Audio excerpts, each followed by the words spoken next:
Welcome to True and Unpolished, the podcast, a Cuss Culture production. Through this podcast, our intention is to uplift, inspire, and amuse. Let's get authentic. I'm Lydia Singleton.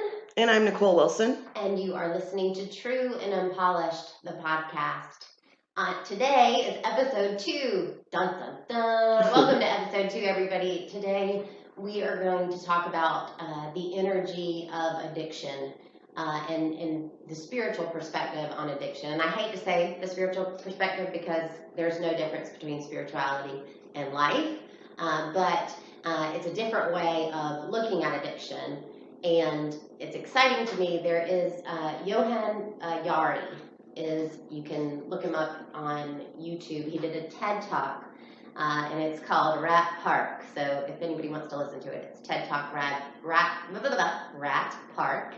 And what he talked about is he really, he had a lot of addicts in his life, and what he began to understand is that we don't know much about addiction, and the premise of addiction he felt was faulty. So he started to do all this research, and what he found was early on in the 20th century there was some experiments done, and what they would do is they put a rat in a cage and they give it a choice, like here is water and here is opiate water, and undoubtedly every time what would happen is the rat would go to the opiate water and quickly overdose and die.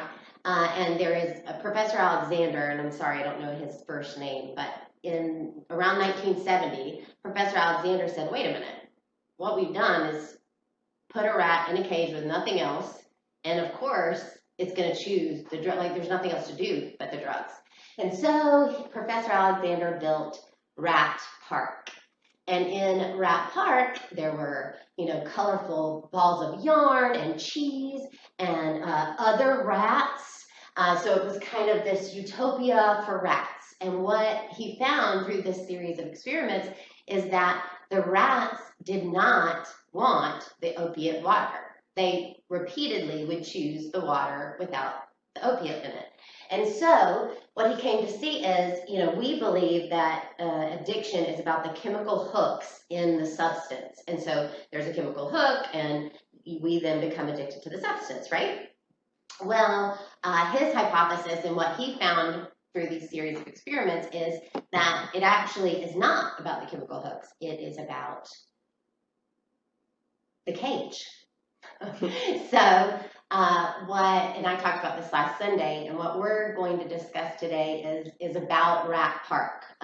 What I believe is that we all have our own Rat Park, and it's either a cage or it's a park that has, adventure. It had tunnels in Rat Park, good things to eat, it had each other, other rats to have sex with.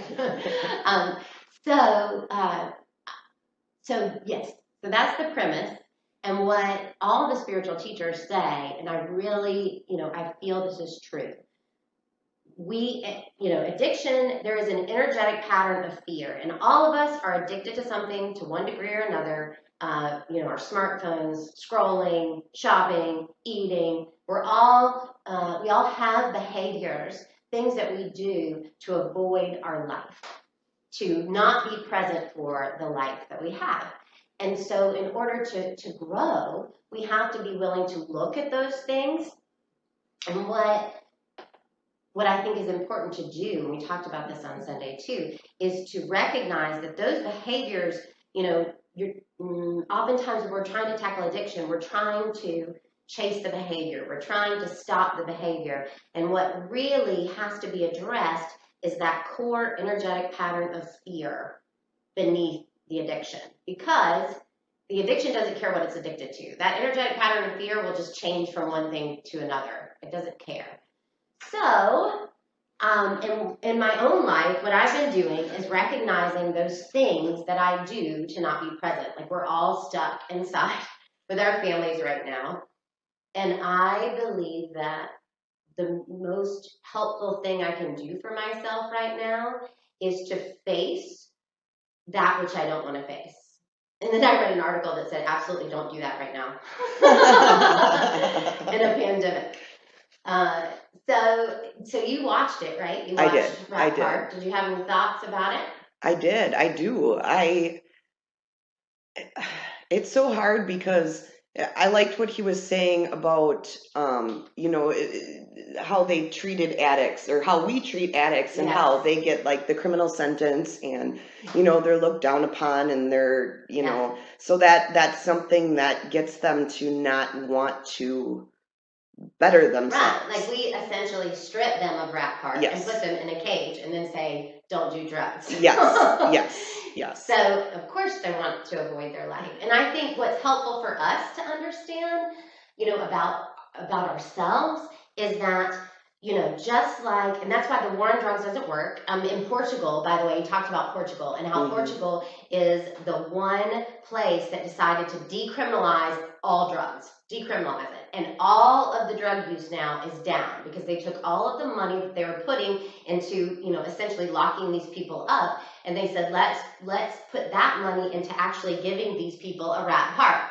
Like give them job connections, support their family connections, give them therapy. And that is working. Like he said that if you wanted to design a system that made sure you kept addiction going, you would have the system we have. Yes. Where you would make them criminals, you would shame them, you would lock them up, you take away their jobs, you take away their family. And that's what we do, this premise that we, shut people out, right? That's what we do. Like you draw the hard line, you have the intervention, and you say, you stop this or you won't have us anymore. It's like the very thing that they need. So if we turn that around and we look at ourselves, so what do we need?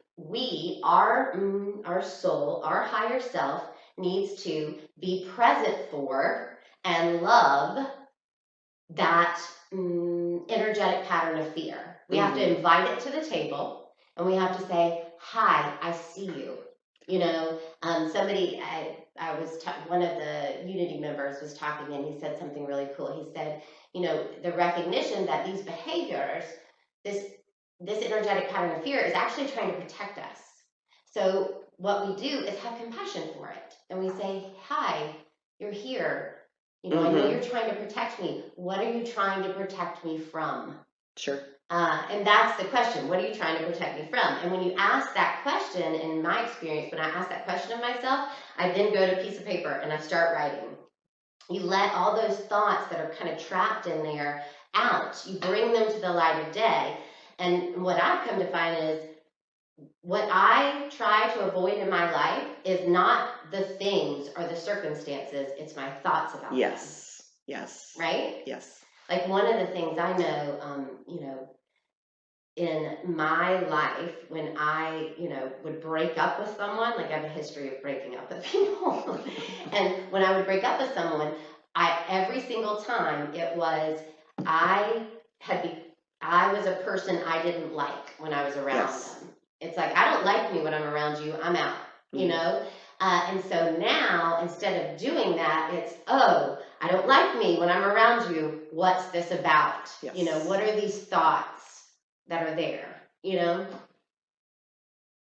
So I think it's important for us right now to realize about ourselves that we need to have some compassion and we need to be willing to look at these less flattering behaviors and recognize that we're not, it's not about changing the behavior.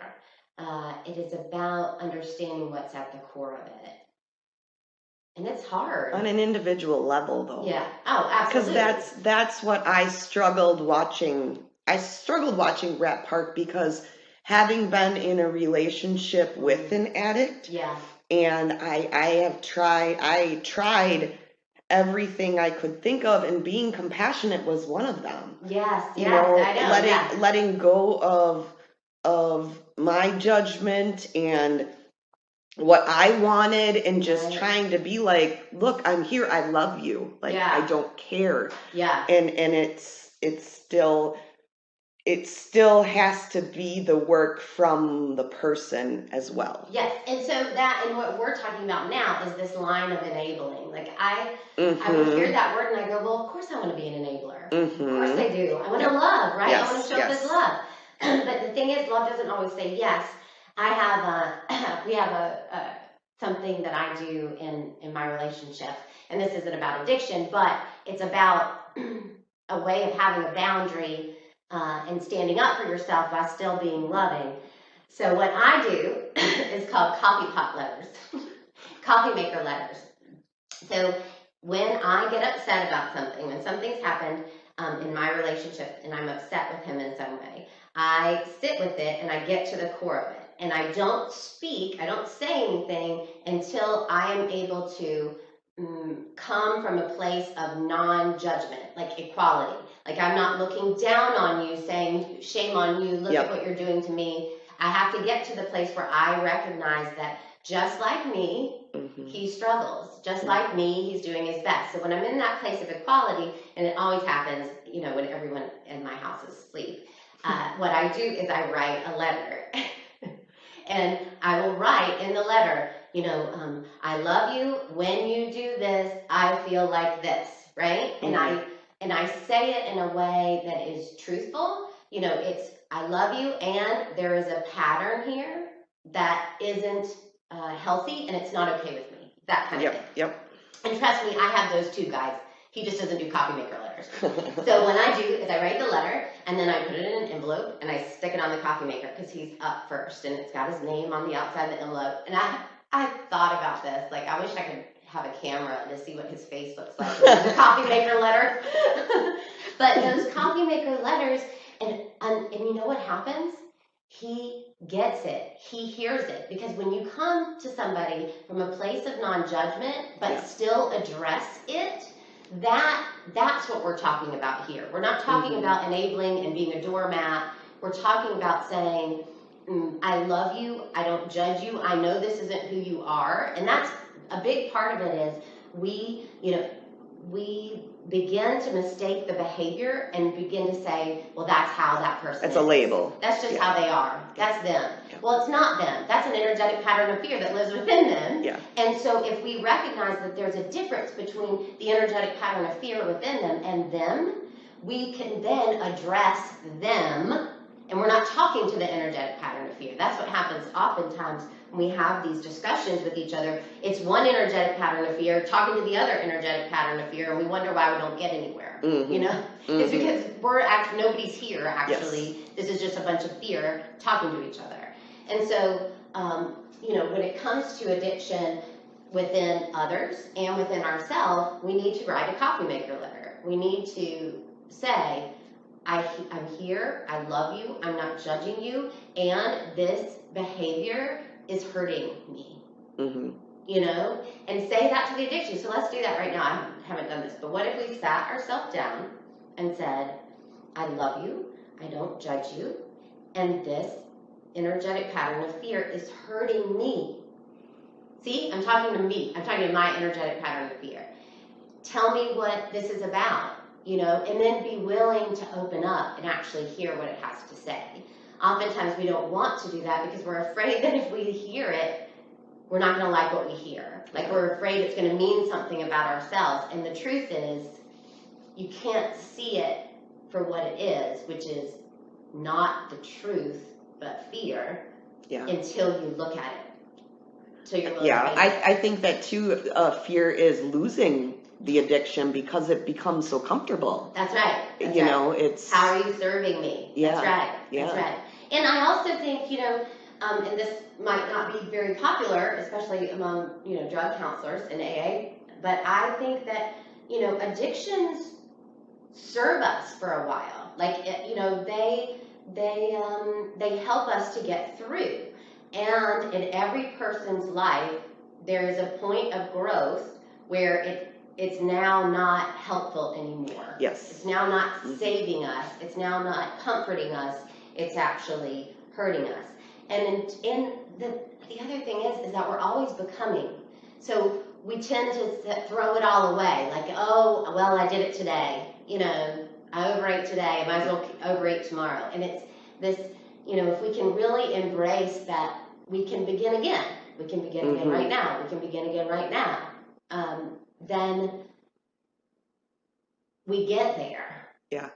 We get there. I started doing that with social media, and I know I've talked to you about using social media intentionally. Yes. That a big part of my job is being on social media. Right. So I have my time where it's like, okay, I'm working right now. Yes. But then I have my time where my kids are playing and I'm just sitting here and I'm bored, so I open it up. Yeah. But every time I open up that Facebook or Instagram or whatever, I think to myself, like, I'm doing this to escape my life right now. Yes. Like I intentionally am like, perfect. I'm trying to just not be here in this moment because I just need a moment of brainless activity. Yes.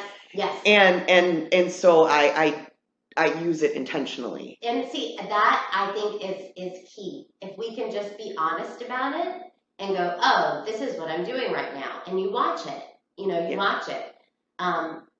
And that's the beginning of change. Like, we cannot change what we don't acknowledge. So it's about bringing awareness to it first. And that's part of it. It's being willing to see the behaviors. Yep. And I think it's easier to see the behaviors when you know it's not about the behavior. Yes. Yes. Right? Yes.